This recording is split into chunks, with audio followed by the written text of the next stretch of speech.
evening. Good evening, everyone. It's your host, Brian Forbes, and this is The Black Factor. Thank you for tuning in and hanging out and kicking it with your homie. Let me start by saying, do not forget, you guys. I say this at the beginning of every show because it's a necessity. I need you all to make sure that you hit the subscribe button on your YouTube channel. Make sure that you do like and share the video so that we maintain our ability to continue to bring you this show. I like to always try and bring as much information as possible, and tonight is going to be exceptionally informative, particularly to my men, to the men out there in the world, because we're going to talk about men's health. And if you are a woman with a man or a woman who cares about a man in your life, you should probably also listen to this show, because the information that'll be coming forward tonight will be possibly life-saving. And before I get real far into all of that, let me start by also welcoming the Oh So Smooth Radio family into the building. You guys, thank you for tuning in. We have the simulcast going this evening, and if you want to know about the Oh So Smooth Radio, you can also tune in by getting the app from Apple Store and from the Play Store, and you can listen in as well. So don't forget, you guys, like and share on Facebook, join Twitch, follow me on Twitter, or like and share, hit the hit the subscribe button on YouTube, y'all. I get confused sometimes. You have to forgive me. So anyway, with that said, we are going to get this party started and get things on a roll.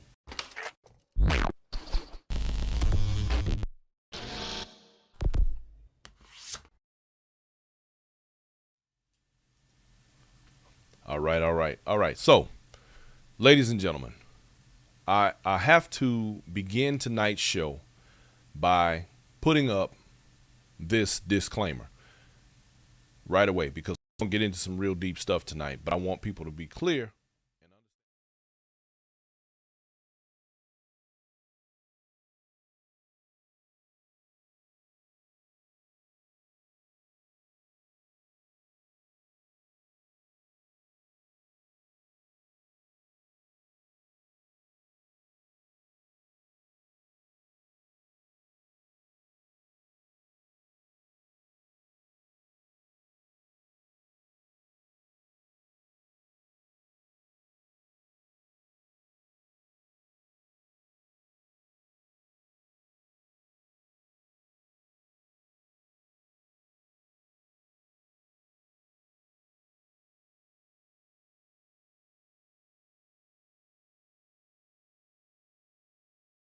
Physician.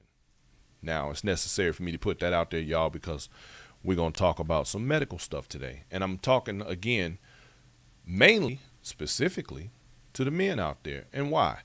Well, to be honest with you, y'all, it's been an interesting week. It started out with notification that 5 people that I personally have been in contact with over the last 2 weeks have contracted COVID, one of which is currently hospitalized, and I hope that he gets better soon. I'm sure he will. Also, there have been 2 heart attacks for people that I know. One of them had been fatal. And then, of course, there was another person that I know who was joking on Facebook about men's erectile dysfunction. Of course, that was a female, and men over 50. And so that kind of prompted me. I got to thinking, all these different health issues are coming up into my circumference here lately. So I think it's kind of necessary. I think it's just one of those things. I think, we need to say it so it could be said. Just one of them things we need to do just so that the information can be out there. Because, you just never know. Something that's said tonight might be something that saves somebody's life or helps somebody in a health situation, because right now we're so focused on COVID that I think we are often neglecting so many other things. Because, like, just as an example, they talked about people not being able to get hospital beds because of good patients. I don't like the division that's taking place with this whole COVID argument, because there is a propaganda campaign going on, in my best opinion, that everybody who hasn't been vaccinated is the problem.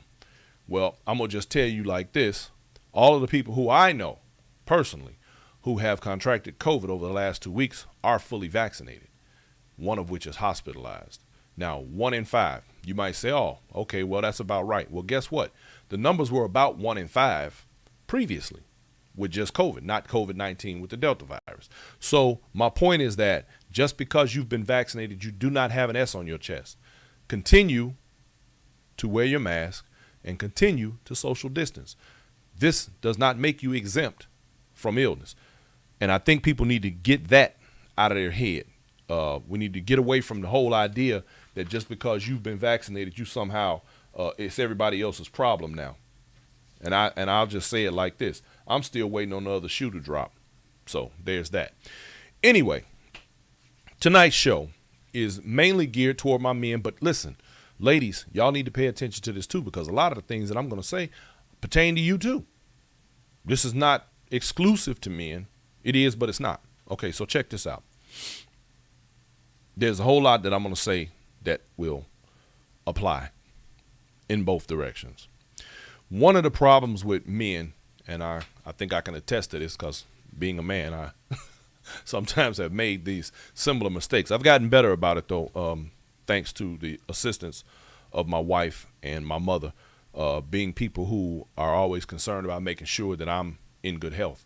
Because without my health, I do way too many things in my life and things that I wouldn't be able to do without it. You know, we don't take these things into consideration when we are moving about in the world. And, you know, we want to continue to be as productive as we can throughout our lives. But if you don't take care of your health, you know, what else do you have? This life is a marathon. It's not a sprint. But one of the problems with men, you know, men usually don't listen to their bodies. Some people, men and women both, don't listen to their gut. And what I mean by that is there is this thing inside of all of us that tells us what to do and what not to do. How many times have you been in a situation where you wanted to do something and something inside you said don't do it? Now, me personally, my personal belief is that that's the God in you telling you what not to do and what to do. And if you go against that, usually you end up messed up. But you also have to learn to listen to your body in another way. You have to listen to your body's signs of ailment. It's kind of like how you drive your car. You drive your car down the street every day, and if you hear some strange noise, you're like, wait, whoa, what was that? But our bodies, the same thing happens, and we ignore it. And I think we need to begin to pay way more attention to the way we feel, even the way we think, and the way our bodies tell us when something is wrong without having to. You shouldn't have to go, you know, you think something is wrong, you need to take it to the shop. You know, some people ride around forever with that same noise going on and won't take it to the shop, and they just ride it until the wheels fall off and it break. Our bodies have everything they need to warn us of illness in certain situations, but we have to be listening. You know, you can provide information to people, and when you provide information to people, that, you know, oftentimes when we say things to people that is often unsolicited. And what I mean by that is, you know, you give people a little bit of advice. They don't really want to hear it, but you say it anyway. But the fact is, you know, sometimes you have to be in a position to listen. You know, there's a lot of good information out there, and a lot of people miss out because they don't listen, and they're not ready to receive the information that's been prepared for them. And so, unfortunately, they lose out. And when it comes to our health and our bodies, it's very much the same way. So we have to be listening. Now, the other thing that tends to be an issue is that we have the lack of health care. And because we have lack of health care, a lot of people don't take the time or the energy to seek out medical attention when they absolutely need it. And then we go about thinking, well, you know, I don't want to go because it's going to cost too much. But let me tell you something. If you have a heart attack, or you become ill and you have to be hospitalized because you didn't get something before it was too late, let me tell you what that's going to cost you, if not your life. It's very expensive, man. Let me tell you. You know, it costs you, I think just a hospital bed alone per day runs close to 10 grand. So just know that if you don't deal with something before it becomes a real issue, then, you know, that you're setting yourself up for failure. Especially if you live through it, because if you live through it, you're going to have to pay that bill. There's another analogy I like to use too. A lot of people like nice cars, but most cars these days, the higher end cars, they have these little stickers inside the gas door that say premium fuel only, premium gas only, and people will go out of their way to put premium gas in their car. But when they think about what they put in their bodies, they don't take the time to put the premium in their own body. Think about that. Think about all the garbage we eat. Being from Chicago, one of my main concerns and complaints when I go home is that it is so damn hard to find vegetables on the south side of Chicago. Now, it's not a food desert because there are grocery stores, but on the other hand, I mean, sometimes when if I want to get some food, I don't want to cook and I want to go out and get something. You like to get something where you can at least get some greens or some green vegetables, something that's gonna, not be fried, not fried chicken, not fried shrimp, not all of the different. They got all these different restaurants throughout the city, or particularly on the south side, and it's mostly all fried food. I'm happy that there are more vegan restaurants popping up, and there's an opportunity to get some better food, better things for your health, rather than just continuously eat a bunch of fried crap that is going to catch up to you. We have to use our intuition. We have to learn to bring clarity to ourselves. Sometimes us men, we make, and I'm saying this, and it's not just men. Like I said, a lot of the stuff that I'm saying is not exclusive to men, but I'm talking to my men today. But you got to realize, y'all, sometimes you need to sit still. Sometimes you need to sit still. Sometimes you need to sit there and listen to yourself. Sometimes you have to just be quiet, as the good book says, peace be still. There's a lot going on around a lot of us in our lives and everything else, but sometimes you just have to sit there and, if you're a religious person, pray. If you are agnostic or whatever else, meditate. Just take the time and be quiet and listen to yourself and listen to your body and let your mind be free for a little while. Because we clutter our brains, and this is all a part of mental health, not just the physical health, but mental health. We clutter our brains with constant music playing all the time, and we're constantly talking to somebody on the phone. We keep a cell phone in our hand. We're all over social media. We're doing every damn thing on the planet. There are people who fall asleep with a cell phone in their hand every night. Sometime you got to get in your car and turn the radio off while you're driving and just let your mind be free for a little while. Trust me, it works wonders. Now, the first part of what we're going to talk about tonight is respiratory diseases, smoking, and sleep apnea. Respiratory disease includes difficulty breathing. While it's common to feel a shortness of breath during exercise, it doesn't go away or is present when you aren't exerting yourself. You should be concerned. Stubborn cough, breathing noisily, lingering chest pains, chronic mucus, or coughing up blood. Yeah, I would think that would be a sure sign that you need to do something. But smoking, guys, look, man, that smoking thing, I never did. I smoke a cigar every now and then now, but let's just keep it 100. Smoking is, I've often wondered, really, I guess, what some of the purposes were for constant, I guess, tobacco habit, nicotine, whatever it is. My mother used to smoke. My grandmother smoked. Everybody almost in my family smoked.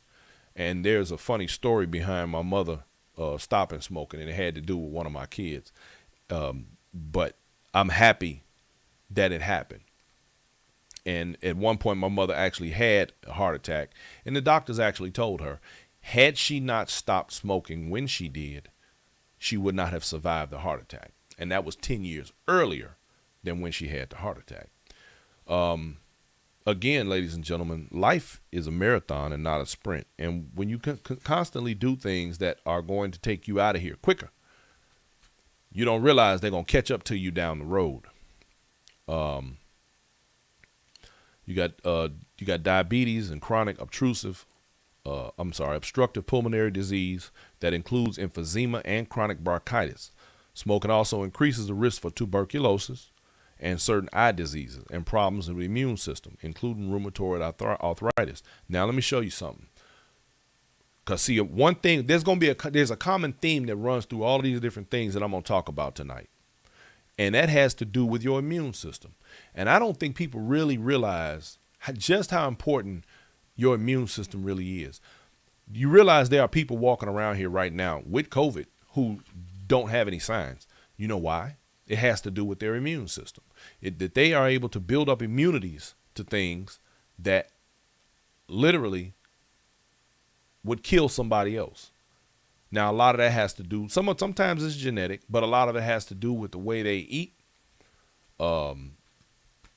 just the way they live in general, And so your immune system is critically important, y'all. But everything that I'm going to talk about tonight, it all goes back to that one point, the building of immunity. Now, what disappoints me is that we hear all of these things from the CDC and all these other people all on TV and the news talking about, people getting medications, vaccines, and going to the hospitals and all of that. How come we don't hear the doctors and the medical professionals talking about people building their immune systems, talking about the supplements and the different things that you can do yourself to build your immune system to a point where it will lessen the symptoms of the diseases and all the different things that come forward, the viruses and all of that? They don't talk about that. Now, the next thing is, and this is a bad one. I have a cousin who passed from this one, and it's called sleep apnea. Enrique Shepard put up $signs. Exactly, Enrique. That has everything to do with it. It's money. It's always about the money. Follow the money, y'all. Sleep apnea is a potentially serious sleep disorder in which breathing repeatedly stops and starts. Sleep apnea is a condition marked by abnormal breathing during sleep. People with sleep apnea have multiple extended pauses in breath when they sleep. The temporary breathing lapses cause lower quality sleep and affect the body's supply of oxygen, leading to potentially serious health consequences. If you snore loudly or feel tired even after a full night's sleep, you might have sleep apnea. The main types of sleep apnea are obstructive sleep apnea, the more common form that occurs when throat muscles relax. Now, check this out. I have a friend, y'all, who absolutely has sleep apnea. And they got it now. You have to wear those masks to keep you oxygenated while you're trying to sleep, which I could not imagine having to do. But the two people who I know who actually have to do that are obese, very obese. And it's like one of them, I literally have been sitting there having a whole conversation with this guy, vigorous conversation, and he literally will fall asleep in the middle of a sentence. I never seen anything like it, but this lets you know right there that there is something seriously wrong that needs to be corrected. And the beginning of that would be lose weight. And I know that's easier said than done for some people, but there's another common theme that not just talking about the immune system, but the other common theme that runs through all of these different things is discipline, which is something that a lot of us are sorely lacking. We have to discipline ourselves in order to straighten out our behaviors, make our behaviors the kind that allow us to continue to live. It makes you wonder sometimes if some people want to continue to live. Now, alcohol abuse and drug use, the long-term health risks of alcohol. Over time, excessive alcohol use can lead to the development of chronic diseases and other serious problems, including high blood pressure, heart disease, stroke, liver disease, and digestive problems. Cancer of the breast, mouth, throat, esophagus, voice box, liver, colon, and rectum. All of this from alcohol, y'all. If you drink every day or almost every day, you might notice that you catch colds, flu, or other illnesses more frequently than people who don't drink. Now, that, when you think about this, y'all, think about, they talk about, well, in some states now, marijuana is legalized. But what I think trips me out is the fact that nobody they weren't wanting to legalize marijuana, but you don't hear about any of these different things that come from marijuana. Literally, alcohol has a hand in high blood pressure, heart disease, stroke, liver disease, digestive problems, cancer of the breast, mouth, throat, esophagus, voice box, liver, colon, and rectum, and drunk drivers. We don't do all of that. Now, I'm not advocating one way or the other for the use of marijuana. I'm just saying. But alcohol is legal. And the question sometimes people want to know is that, is beer or wine safer than liquor? No. One 12-ounce beer is about the same amount of alcohol as one 5-ounce glass of wine or 1.5 ounces of shot of liquor.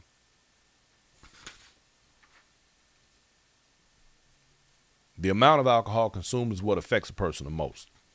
And then you wonder what qualifies as an alcoholic. Alcoholism, now known as alcohol use disorder, they got a new name for it, is a condition in which a person has a desire or physical need to consume alcohol even though it has negative impact on their life.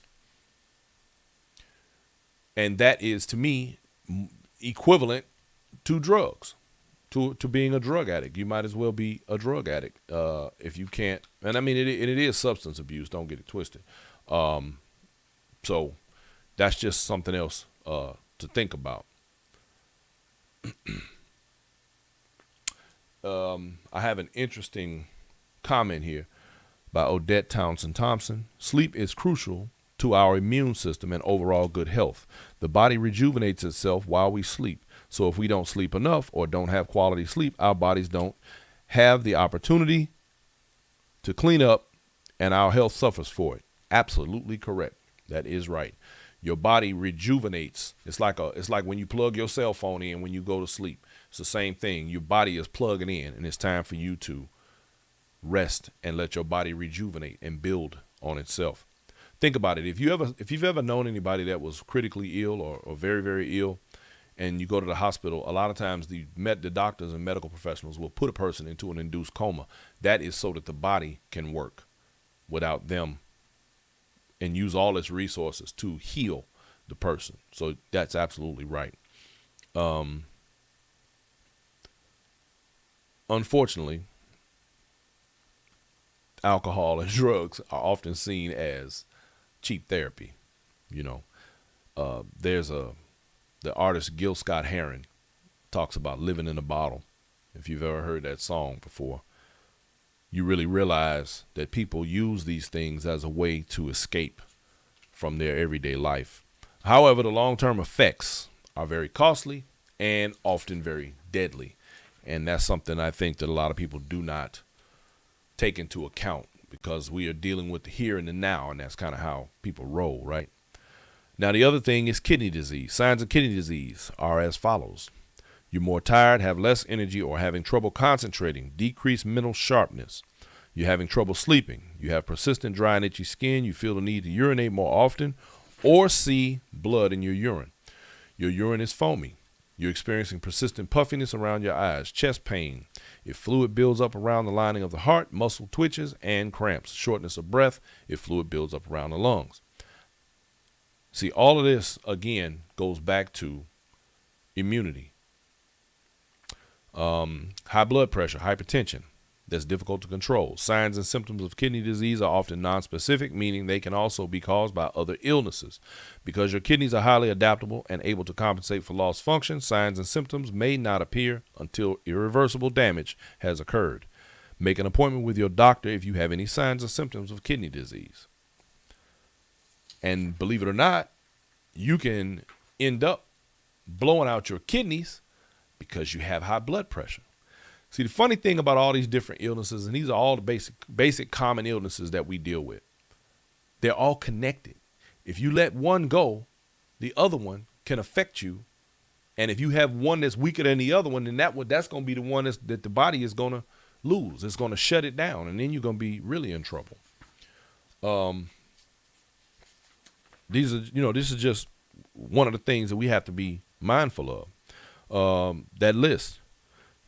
Now, there's a funny thing about the kidney disease. You have your skin, makes you itch. I know that's weird, right? You feel the need to urinate more often, or see blood in your urine, or your urine is foamy, and so on. Now, signs and symptoms of the kidney disease. They're usually not. Well, and see, here's the thing about a lot of this stuff. Some of these symptoms they kind of overlap, and you don't really know. Like, doctors tell you don't be Googling your symptoms, because you'll swear you got some foreign disease and you're about to die, some rare disease. So I don't suggest doing that. But this goes back again to what I said. You got to listen. You got to listen to your body. Uncontrolled high blood pressure is the second leading cause of kidney failure in the U.S. I'm going to say it again. Uncontrolled high blood pressure is the second leading cause of kidney failure in the U.S. Severe high blood pressure can harm kidney function over a relatively short period of time. Even mild forms of high blood pressure can damage kidneys over several years. Now, I'm going to get to this one. This is another one in which I didn't even know this, but depression and suicide, y'all. Men with depression may feel sad, hopeless, or empty, feel extremely tired, have difficulty sleeping, or sleep too much, not get pleasure from activities usually enjoyed.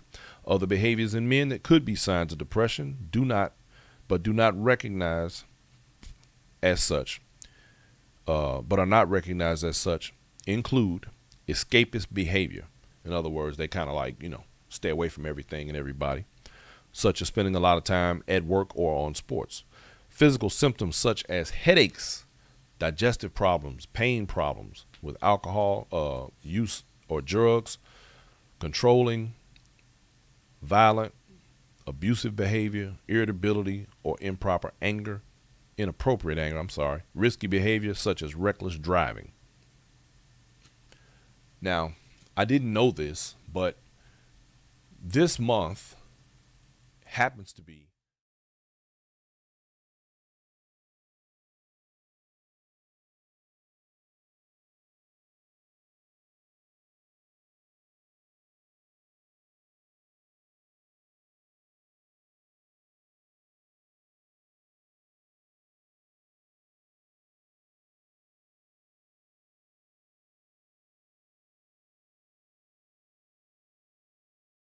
because you don't ever know. You don't ever know how people are feeling. You don't know what people are going through, and we all go through something sometime. Men, we sometimes we don't want the world. We don't want the world to see us in pain, and we have very large egos often, and because of those egos, we forego certain things. So much so that we push people that we love away from us. People that could help us, we don't want them around. Because we don't want to hear what they have to say, and so on. So the male ego, as large as it is, can sometimes be deadly. I'm going to say this much to my men out there. Stop. I encourage all men to find a mentor, find someone that you can talk to, somebody that will give you the guidance, the information, the whatever it is that you need to help you carry on. When you feel like there's no chance for a tomorrow, and all the things that look like loss or pain, just stop and go back to what I said earlier. Meditate, pray, do yoga, but be silent for a while. And turn sometimes inside yourself and think. And if you need to talk to somebody else, again, that suicide prevention hotline, and it doesn't necessarily mean you have to be wanting to kill yourself, but you can call 1-800-273-8255 to gain more perspective. Regina Freeman said, do a buddy check. I like that. Exactly. Sometimes, people just need somebody to reach out to them. It's funny. You think about it. How many times have any of us been on the phone with somebody that we know is alone or going through something, and they don't seem like they want to get off the phone? Sometimes that's a cry for help. The cries for help can be very subtle, and we don't know. But like I always say on this show and on my Inside Stepping, y'all love on somebody. It doesn't take that much to take a few minutes out of your time and out of your day to make sure that somebody else is okay. It may seem like a burden to you, but if that person were to die tomorrow because they didn't feel like anybody cared, how would you really feel about that? So that's something that we all have to consider. I suggest not turning to substances or destructive behaviors. Find a hobby. I don't have all the answers to these types of things, y'all, but I'm here, and I'll tell this to anybody. If you feel like, you feel hopeless and you feel like things are just not going to go your way and you trying to check out of here for that reason, shit, call me. There's always tomorrows and tomorrows, and you can overcome it, but you have to have optimism that tomorrow will be a better day or it'll bring something new. But now keep in also mind that in order to get something different, you have to do something different. So don't continue to push yourself into a corner that you don't have to be in. Some things don't need to be fixed. Men, we like to fix everything. Women have a problem. Baby, what's wrong? We want to fix it. Sometimes people are just in pain and it ain't meant to be fixed. All you have to do is lend a shoulder or lend an ear and just be there. You don't even have to offer input sometimes. Just listen. That goes a long way with some people. There's nothing worse than being in a room full of people and feeling like you're there by yourself, or having people around, and even though you smiling and you laughing and joking with everybody, behind all of that, behind that smiling face is a face of misery and pain. I've seen that. And it's not our place. I mean, clinically, none of us are. I mean, unless you actually do this for a living, but we're not qualified. I'm not qualified as a professional to tell anybody what to do in these situations, but we can still be there for somebody, especially the people who are laughing through their pain. There are a lot of them out here, more than you know. Somebody real close to you right now is doing exactly that. So please be mindful about the way you handle people, about the way you talk to people. I saw a situation happen last week where a young lady put a man into a position and he told her specifically what his issue was, and she didn't listen. And as he departed, she asked me what his problem was.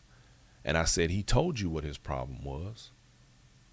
And I told her, and she looked at me and she said, oh, really? And I told her what was really going on with the situation. And she felt bad afterwards.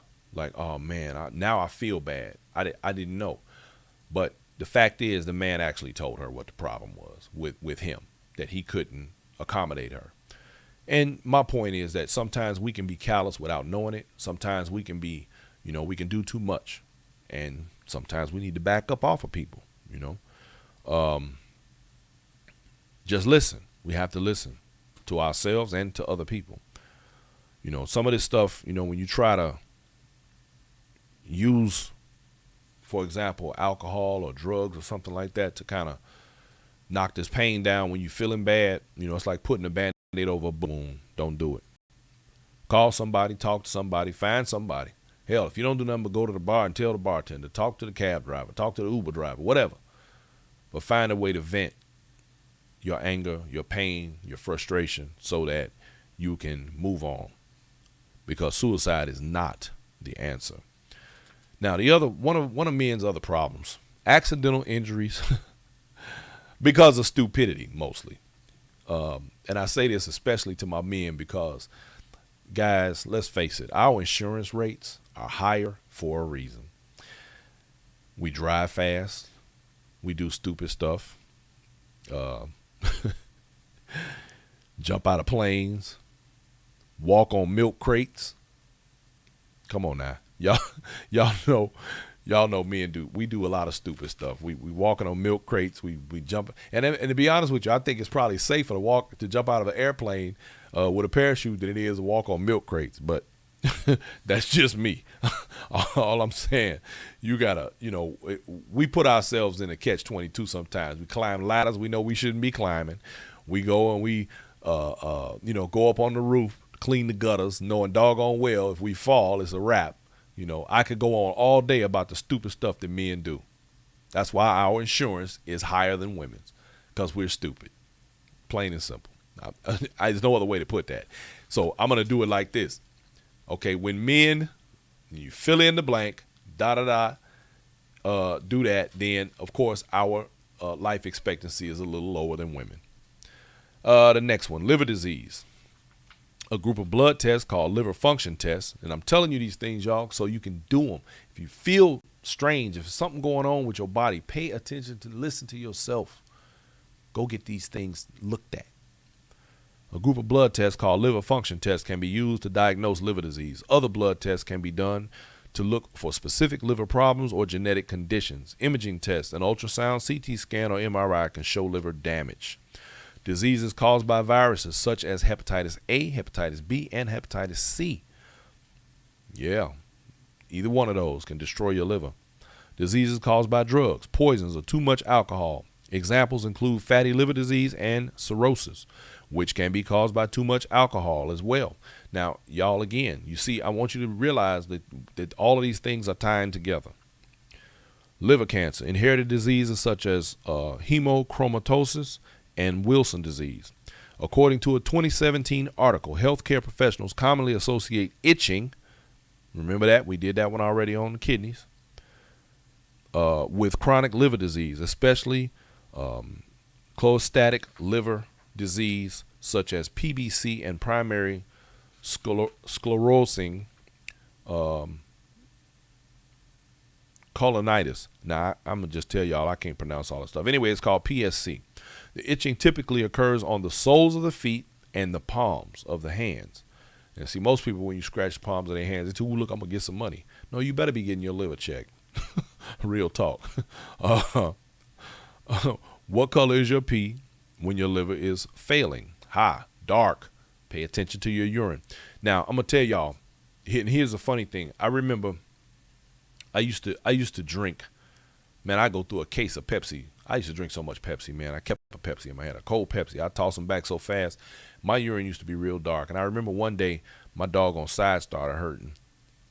And my wife said, why don't you stop drinking all that damn Pepsi? I was like, you're probably right. And I did. And I started drinking water. And guess what, y'all? My urine cleared up and I felt better. Urine that is dark orange, amber, cola colored, or brown can be a sign of liver disease. The color is due to too much bilirubin building up because the liver isn't breaking it down normally.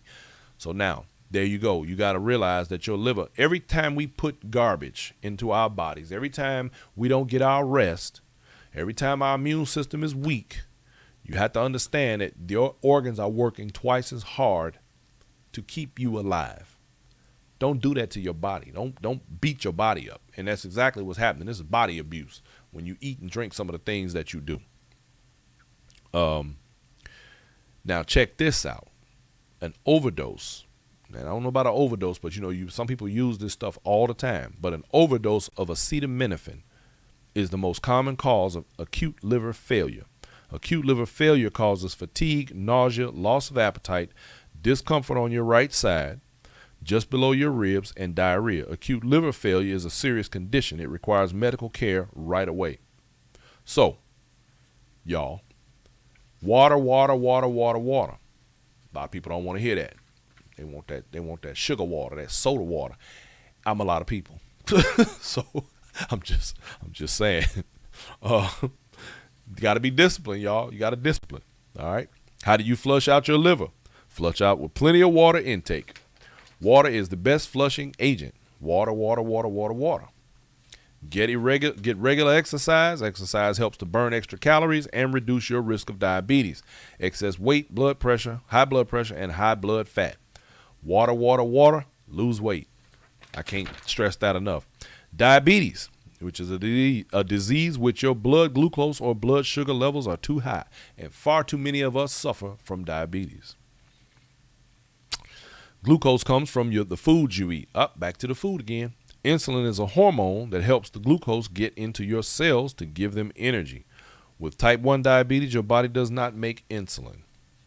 Early signs of diabetes: hypoglycemia or high blood sugar causes many of the warning signs of diabetes listed above, including heavy thirst, blurry vision, peeing a lot, more hunger, numb or tingling feet, fatigue, sugar in your urine, and weight loss, unintended weight loss. One of the main causes of type 1 diabetes occurs when your immune system, back to the immune system. See, here we go again, y'all. Build them immune systems up. Like you build your body build immune system. Build your immune system. The body system for fighting infection attacks and destroys the insulin-producing beta cells of the pancreas. Scientists think type 1 diabetes is caused by genes and environmental factors, such as viruses, that might trigger the disease. So now, we back on that. See, here we go full circle again, back to viruses, back to the food we eat, back to the rest. All of these things go together. According to recent research, type 2 diabetes cannot be cured, but individuals can have glucose levels that return to non-diabetes range, complete remission, or pre-diabetes glucose level, partial remission. The primary means by which people with type 2 diabetes achieve remission is by losing significant amounts of weight.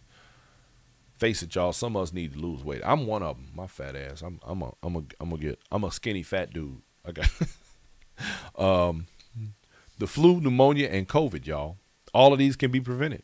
For the most part, a vaccine shot will not keep you from catching COVID. Let me say that again. And I know some people have been lulled into a false sense of security to believe that it's not true, but let me tell you, I happen to know for a fact that multiple people around me who have been fully vaccinated have contracted COVID. The flu vaccine, oh, by the way, not just contracted it, but also if you have it, that means you're carrying it and you can also spread it. Just know that, okay? The flu vaccine is also no guarantee that you will not catch the flu.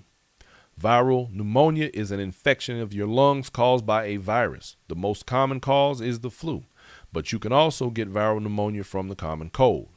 Now, I'm going to tell y'all, about 2 weeks ago, if you remember on this show, I did a tribute to a good friend of mine who passed away, who died. When he passed, he had pneumonia, COVID, and I forgot the third one. Anyway, we'll get back to that.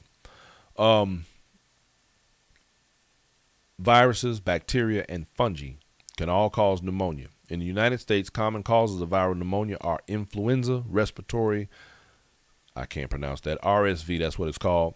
Anything that weakens your body defenses, you back to your immune system, again, can raise your chances of getting pneumonia. Got to keep the immune system strong like a bodybuilder. Now, I'm going to get to the erectile dysfunction and the prostate, y'all. Erectile dysfunction, impotence, is the inability to get and keep an erection firm enough for sex. Having erection trouble from time to time isn't necessarily a cause for concern. If erectile dysfunction is an ongoing issue, however, it can cause stress, affect your self-confidence, and contribute to relationship problems. Problems getting or keeping an erection can also be a sign of an underlying health condition that needs treatment and a risk factor for heart disease. Again, y'all, here we go back. See, everything is still connected. It's all connected. If you let one thing go, it can affect something else. And I know most men don't want that affected of all things, but if you're running around here and you have the opportunity to get your blood pressure down or to take better care of yourself and eat the way you're supposed to be eating, then you might be able to keep having sex well into your 90s. If you're concerned about erectile dysfunction, talk to your doctor, even if you're embarrassed. Sometimes treating an underlying condition is enough to reverse erectile dysfunction. In other cases, medications or other direct treatments might be needed. In other words, you got to take that blue pill. But it makes you wonder, If that blue pill is effective in correcting erectile dysfunction, what else is it that's going on in your body that pill affects that allows that? And is it something that you can correct without taking that pill? Sometimes a combination of physical and psychological issues cause erectile dysfunction. For instance, a minor physical condition that slows your sexual response might cause anxiety about maintaining an erection. The resulting anxiety can lead to or worsen erectile dysfunction. Various risk factors can contribute to erectile dysfunction, including medical conditions, particularly diabetes or heart conditions. So, fellas, if you having a problem and you're not taking care of your heart and it make other things stop working, that means you need to go back and correct that, or at least try to. Tobacco use, which restricts blood flow to veins and arteries, can over time cause chronic health conditions that lead to erectile dysfunction. Being overweight, especially if you're obese, certain medical treatments such as prostate surgery or radiation treatment for cancer, injuries, particularly if they are damaging nerves or arteries that control erections. Medications, including antidepressants, antihistamines, and medications to treat high blood pressure, pain, or prostate conditions. Psychological conditions such as stress, anxiety, or depression, drug and alcohol use, especially if you're a long-term drug user or heavy drinker. So again, y'all, this goes all the way back to taking care of all the other stuff that you need to take care of to keep yourself healthy and keep yourself strong. Okay. The prostate. What are the signs for bad prostate? Prostate enlargement, difficulty starting or stopping urinating, a weak flow of urine, straining and peeing, feeling like you're not able to fully empty your bladder, prolonged dribbling after you've finished, needing to pee more frequently or more suddenly, waking up frequently during the night to pee. The discussion about screening should take place at 50, or men who are at average risk for prostate cancer and are expected to live at least 10 more years. Age 45 for men at high risk of developing prostate cancer. Gentlemen, let me put this out here right now. If you have not gotten your prostate checked, especially in your 45 to 50 to 55 range, you need to be taking care of that. What you don't want is to be checking up out of here because you got prostate cancer. The people that I have come in contact with, that I'm familiar with, and people that I know that have passed from prostate cancer and even colon cancer was because they got caught too late, because they weren't getting the proper medical attention, because they weren't paying attention to themselves like we were discussing earlier. You got to listen to your body. Your body is going to tell you everything you need to know. It's like a well-oiled machine. When something start acting up, just like on your car, you know it need to be replaced. You know it need to be fixed. You need to take care of that. What are the 5 signs of prostate cancer? 5 warning signs of prostate cancer. Painful or burning sensation during urination or ejaculation. Uh-oh. So that means for y'all to got to clap. That don't apply to you. Anyway, frequent urination, particularly at night. Difficulty stopping and starting urination, sudden erectile dysfunction, blood in the urine or semen. So y'all better think about that. Take care of that, gentlemen. Colon, men, get your colonoscopies. I can't stress this enough, especially if you're a junk eater. If you're one of those people that constantly consumes garbage, you need to take care of that. Because trust and believe, it will catch up to you. Your body, our bodies are not designed to process some things. There are chemicals left in our body from all sorts of pesticides and all types of other stuff that's in our system. And our bodies, you know, we have to get rid of all of that stuff. It's got to go somewhere.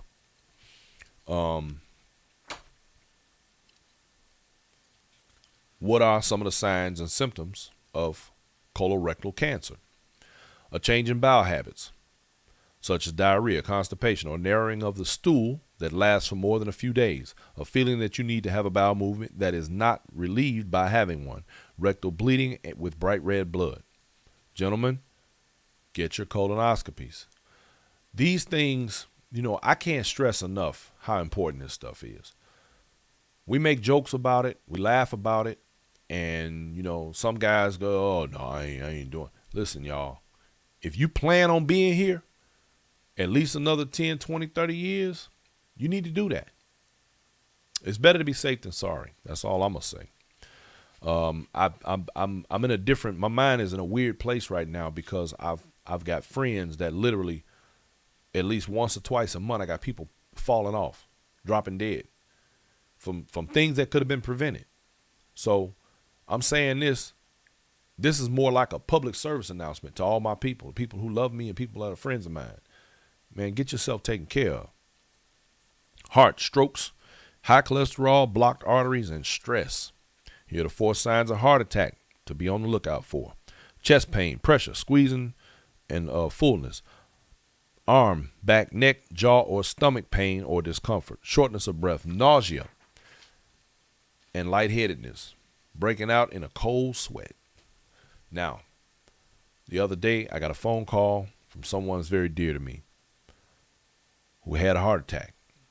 And he informed me that he had 2 blocked arteries and 100% blocked and 180% blocked. And his doctor told him, I don't even know how you out here walking around. He had no idea. Then on the other hand, maybe he did, but he just wasn't listening. And he did admit to me that he had a chest pain. He thought it was maybe just gas. My point again, especially if you have not been to a doctor, instead of spending that money on something else, if you don't have medical insurance, find a way to come up with enough money to get you a good checkup, a good, decent checkup. Just like you would send your car to the shop for a tune-up. There are people who will spend $500 on a tune-up for a car, but won't spend $500 to go and get themselves checked at the doctor. So let's work on our priorities, y'all. Both panic and heart attacks cause chest discomfort, but there is a difference. With a heart attack, pain radiates to other areas like the arm, jaw, or neck. If it's a panic attack, pain will typically stay in the chest. That's just a little food for thought. But again, better to be safe than sorry.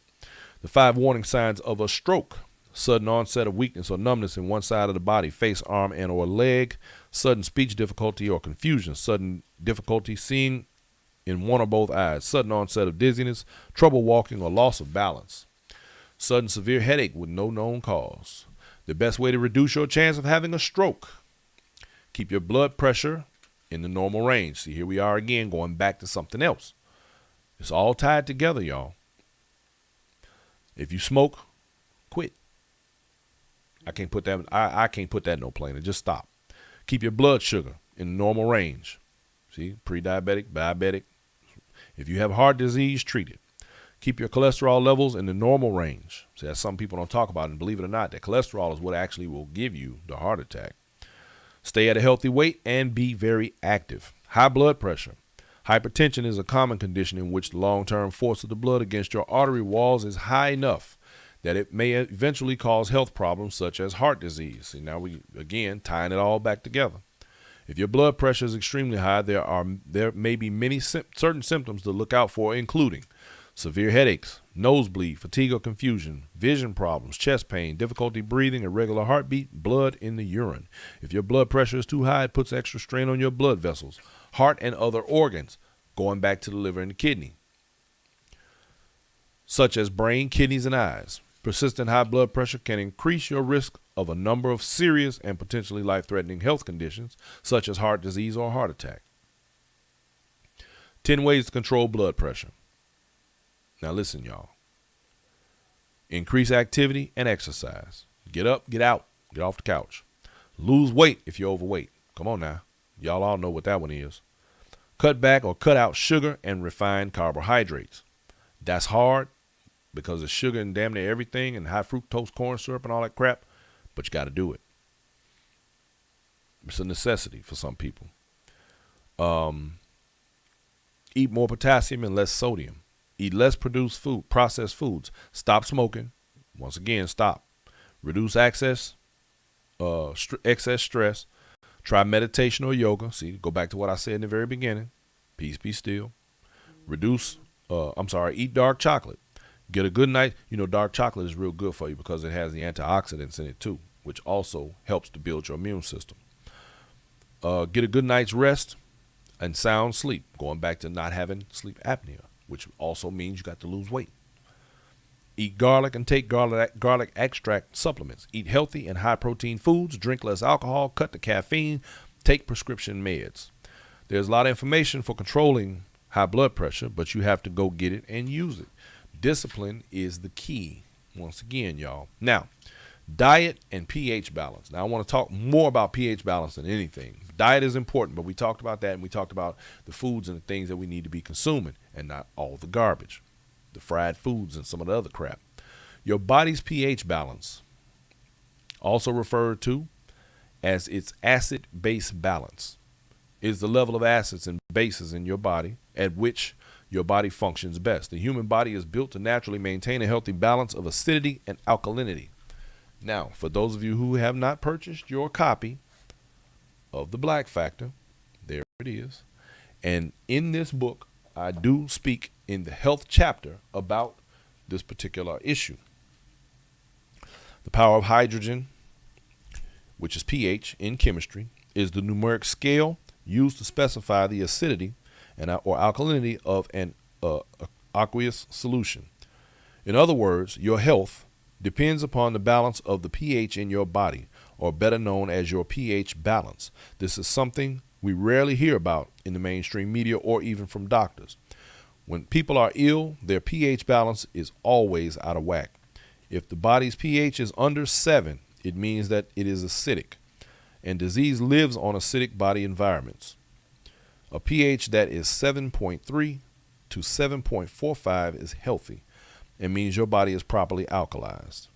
The disease does not do well in an alkaline environment, so it helps to fight off unwanted ailments. Alkaline water is available from several sources, including some grocery stores. So I'm saying that to say you can check your pH and find out if viruses, diseases are going to live better in your body than if it's acidic. So in other words, we got to lay off the acidic foods. I know all of this matters. All of this goes together. The human body is built to naturally maintain a healthy balance of acidity and alkalinity. The lungs and kidneys play a key role in this process. A normal blood pH level is 7.40 on a scale of 0 to 14, where 0 is the most acidic and 14 is the most basic. This value can vary slightly in either direction. Acidosis is when your body and your blood pH drops below 7.35 and becomes too acidic. Alkalosis is when your blood pH is higher than 7.45 and becomes too alkaline. The two main organs that help balance that pH of blood are the lungs. These organs remove carbon dioxide through breathing or respiration, and kidneys, the organ removes acids through urine and excretion. pH balance in your body is important, as well as supplements and immune health. Use the following tips to decrease acidity in your body, reduce risk of disease, and optimize health. Reduce or eliminate harmful acidic foods from your diet. Sugar. Choose healthier acidic foods. Increase alkaline foods to 70% of your diet. Incorporate alkalizing lifestyle choices. Alkaline water is great for helping the body maintain the balance. You can actually buy alkaline water in a lot of these stores now. It's available. Right quick, y'all, before I continue, I'm going to close out with my Oh So Smooth family. Oh So Smooth family, thank you for tuning in. You guys have yourselves a wonderful evening. They got to go on. We got another show coming on right behind them. So y'all have a good evening. You're welcome to tune back in on Facebook or YouTube. Y'all have a good night. Okay, so on the alkaline, you guys, everything that we've talked about tonight, here's the deal. They all work together. It's just like the engine of a car, or even just a whole car. Let's talk of it. Let's speak of it this way.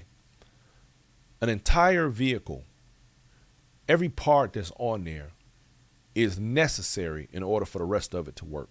The major drivetrain components all have to be there in order for that vehicle to work in its optimal use. So here's what I mean. You have an engine. Inside that engine, you have pistons, and connected to those pistons, you have a crankshaft. Without any one of those things, the engine doesn't work. And that's just a couple of the parts.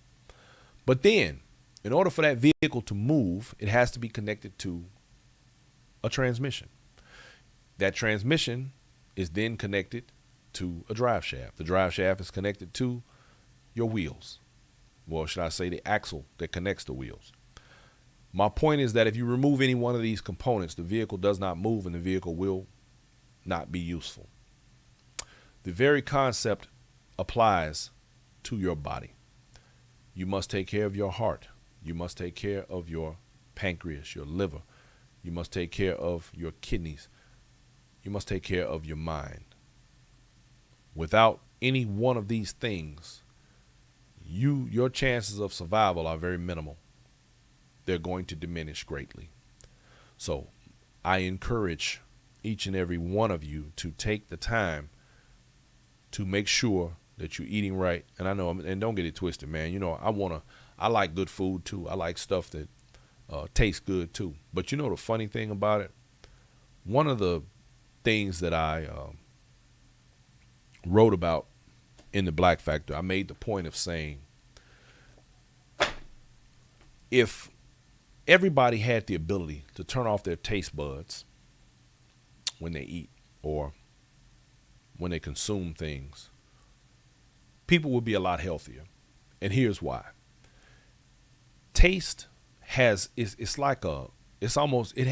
own sort of addictive traits.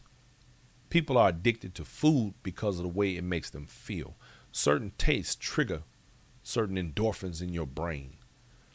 If you could turn that taste off, you literally could eat things that don't have much taste, but are high in nutrition, that are high in health benefits. We don't like the things that have health benefits because we don't like the way they taste. Let's face it. Do I love a good Giordano's pizza from Chicago? Yes. Double yes. Do I love, good hamburger? I sure do. But I have to discipline myself from these things at certain times because I know, or better yet, I do it in moderation. You know, if you do too much of anything, it's bad for you. But at the end of the day, if we could teach ourselves to be disciplined in the way we consume, we will be a lot healthier. Let the healthy foods become your new normal. Let the healthy behaviors become your new normal. It's hard, yes, but it can be done. And I think that in the end, we'll all be better for it. Now, if you know you're at toward the end of the road, and you're like, hey, look, something got to kill me, then so be it. But that is a form of slow suicide. And like I said earlier, you guys, September is Suicide Awareness Month. And if you feel the need, don't forget that phone number. It's 1-800-273-8255. That's 1-800-273-TALK. But don't fool yourself into believing that the other thing that you're doing is not a slow suicide. When you don't eat the way you're supposed to, and when you don't do things that are healthy, you are putting yourself in jeopardy. You're putting your life in jeopardy. And if you don't do it for yourself, do it for the people who love you or the people that you love. Do it to make sure that you're going to have a long and healthy life. We got enough stuff out here around us every day in our environment to kill us already. The last thing we need is something else that we self-inflict to make bad matters worse. Don't set yourself up for failure, y'all. Gentlemen, this is all for you. Take the time and listen to yourselves, listen to your bodies. Sit still, be quiet, and think. Meditate, pray, do yoga, whatever it is. Find a hobby, but something that allows you to become more in tune with who you are and yourself and understand what's required of you in this life as a man.